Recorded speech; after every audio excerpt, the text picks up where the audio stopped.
قاطع مجلس خبرگان حضرت آیت الله العظما سید مجتبی خامنه ای، رهبر عزیز ما، ولی فقیه ما. الله اکبر.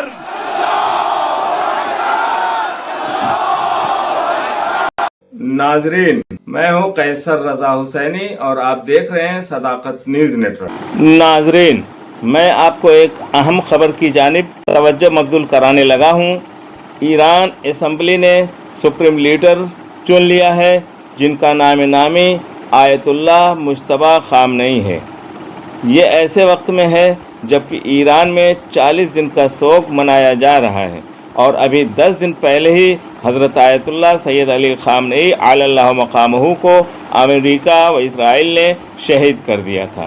नए supreme leader Ayatollah Mujtaba खामनेई हैं।